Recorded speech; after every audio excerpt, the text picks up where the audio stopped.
Isa sa mga pinaka-inaabangang crypto sa loob ng maraming taon ay si XRP. Kung saan ay bigla po siyang sumabog ang kanyang presyo at umabot na ng mahigit $3.50. Ang tanong ngayon, ito na ba ang pinakahihintay na tagumpay ng mga hodlers na XRP? At bakit ngayon lang ito nangyari? Kaya sa video na ito ay aalamin po natin ang mga dahilan kung bakit tumaas bigla ang presyo ng XRP. Sino ang mga taong nasa likod ng tagumpay na ito? At ano po ang epekto nito para sa atin bilang mga Pinoy crypto enthusiasts? Pero bago po tayo magpatuloy, ay pakibasa na lamang po muna ang disclaimer dito po sa ibaba ng ating screen. Yan, ang nakikita po natin dito ay ang pro XRP na abogado na si Ginoong John Deaton. Ayan. Ngayon bakit nga ba biglang tumaas ang presyo ni XRP? Ayon po kay pro XRP lawyer John Deaton, matagal nang dapat umangat ang presyo ni XRP. Para sa kanya, ito ay hindi lang simpleng rally, kundi isang long overdue win o matagal nang inaasam-asam na tagumpay para sa mga loyal na taga-suporta ni XRP. Sa nakaraang mga taon, nahirapan po si XRP dahil sa mga regulatory issues. Noong taong 2020 hanggang 2021, bumagsak ang kanyang presyo sa 0.18 dahil sa kaso ng SEC laban kay Ripple.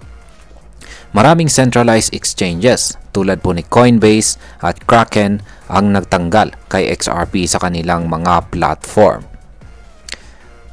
Ngayon, ang matagal na laban ng Ripple laban sa SEC ang isa po sa mga pinakamalaking dahilan kung bakit nahirapan itong si XRP.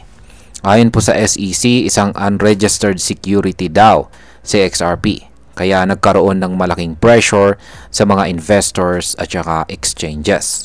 Ngunit nitong July 2023, nagkaroon po ng favorable ruling pabor kay XRP. Kaya unti-unting bumalik ang tiwala ng market.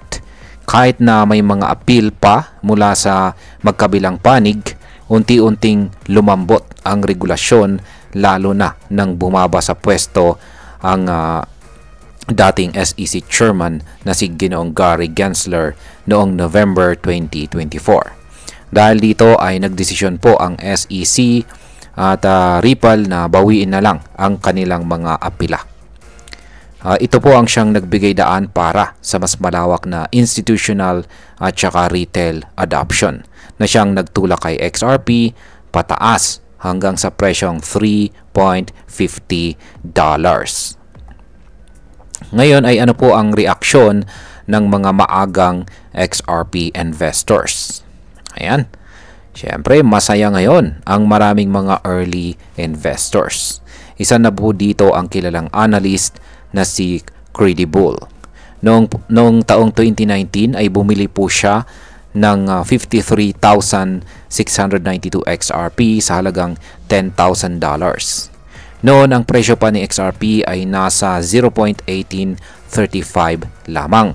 Sabi niya, plano niyang ibenta ito pagsapat na para makabili ng Lamborghini. Ngayon, ang halagang ito ay lumobo na sa $196,000 dahil po sa presyong $3.65 ngayon na XRP. Halos 20 times ang kanyang tubo.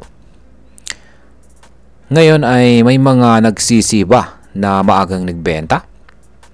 Ang kasagutan po sa katanungan na yan ay oo. Meron. Isa po sa mga nanghinayang ay ang founder ng Barstool Sports na si Ginoong Dave Portnoy. Ayon po sa kanyang tweet, nagsisisi siya na ibinenta niya si XRP ng maaga at hindi na siya nakasabay sa malaking rally ngayon. Ito ang karaniwang kwento sa crypto. Minsan kapag hindi ka patient, nawawala ang malaking opportunity. Kaya ang tanong, ikaw ba nakasakay ka sa rally na ito? Ngayon ay ano naman ang papel ni Ginoong John Deaton sa tagumpay na ito?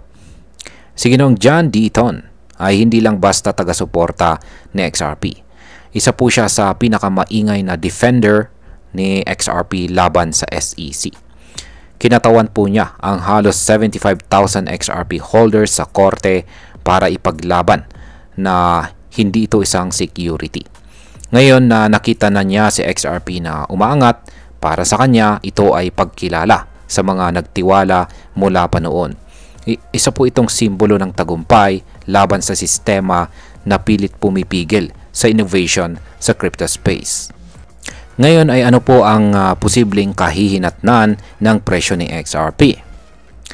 Dahil nagkaroon na ng mass adoption, positive sentiment at regulatory clarity, maraming analyst ang naniniwala na kaya pang umakyat ni XRP sa $5 or higit pa kung tuloy-tuloy ang momentum.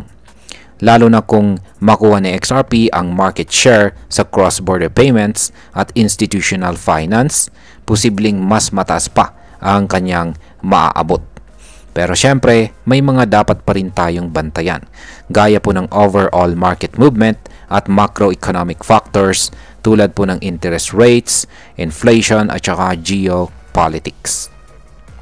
At ayan, para po sa atin bilang mga Pinoy crypto investors, ang rally po ni XRP ay isang paalala na ang tiyaga at tamang diskarte ay may gantimpala.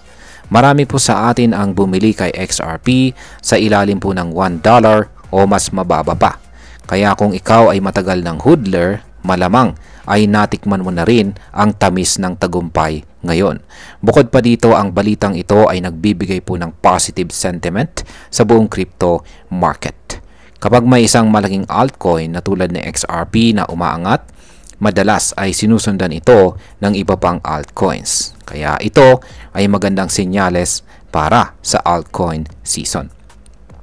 At bilang panghuli, ang masasabi ko naman tungkol dito ay ang tagumpay ni XRP ay hindi lang simpleng pagtaas ng presyo.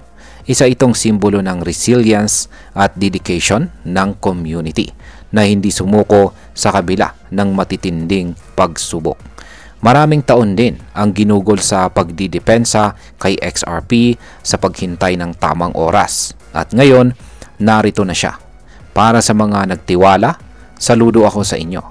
Pero paalala lang din, kahit bullish po ang market ngayon, lagi pong mag-ingat sa investments. Hindi porket tumaas ngayon ay tuloy-tuloy na agad. Aralin pa rin natin ang ating risk management. At ayan, hanggang dito na lamang po tayo sa video na ito mga ka-crypto. Marami pong salamat sa panonood. Ingat po tayo lagi at God bless po sa ating lahat.